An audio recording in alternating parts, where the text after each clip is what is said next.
Kalian bingung tipe-tipe data di bahasa C? Sini-sini, kita bahas bareng.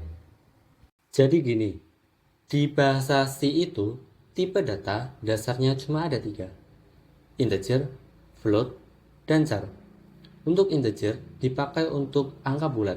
Contohnya 1, 2, 100, minus 10, pokoknya nggak ada koma. Untuk float dipakai untuk angka pecahan atau desimal.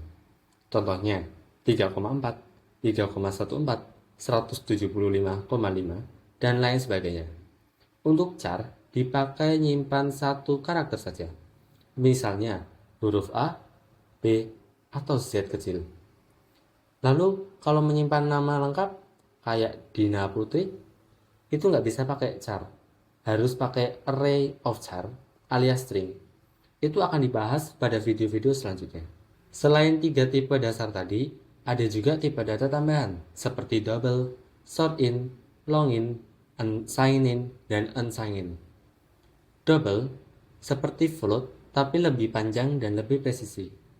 Untuk short in merupakan mini version dari integer dipakai buat menyimpan angka kecil. Long in versi jumbo integer dipakai buat angka besar.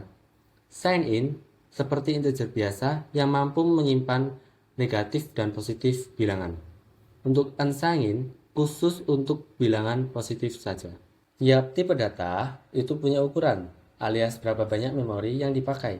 Misalnya char 1 byte, integer 4 byte, float 4 byte, double 8 byte, long in tergantung pada konfigurasi sistem operasi yang dipakai. Biasanya 4 byte pada 32 bit dan 8 byte pada 64 bit. Dan mereka punya batas nilai.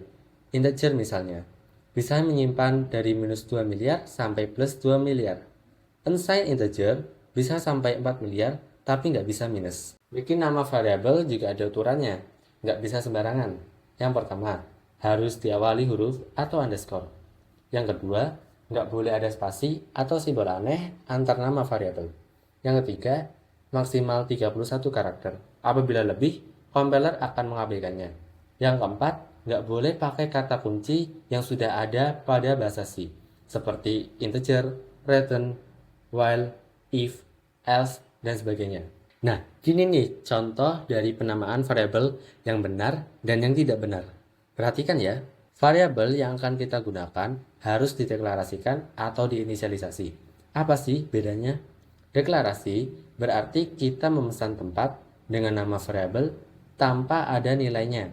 Nah, ini nih contoh dari pendeklarasian variabel. Untuk inisialisasi berarti kita langsung mengisi nilai variabel pada saat pendeklarasian. Nah, ini contoh dari inisialisasi. Dan jangan lupa untuk menambahkan titik koma pada tiap deklarasi atau inisialisasi variabel. Selain itu, kita juga bisa mendeklarasikan beberapa variabel sekaligus dalam satu baris, dan hal itu dapat terjadi pada inisialisasi. Itu dapat mempersingkat panjang kode yang kita tulis pada program. Kalau kamu pengen bikin nilai yang nggak bisa diubah-ubah, buatlah konstanta. Bagaimana caranya? Pertama, gunakan pagar define. Yang kedua, tanpa titik koma di belakang. Yang ketiga, ribuan ditulis tanpa spasi. Yang keempat, float ditambah f. Char memakai petik 1, string memakai petik 2. Ini contoh dari pendefinisian konstanta. Nah, itu tadi pembahasan lengkap soal tipe data di bahasa C. Mulai dari integer, float, char, sampai double, dan unsigned. Kalau kamu suka penjelasan kayak gini, jangan lupa like, follow, dan share ke teman yang lagi belajar bahasa C juga ya. Next, kita bakal bahas operator di bahasa C, gimana caranya ngolah data pakai tanda-tanda operator. Sampai jumpa di video selanjutnya.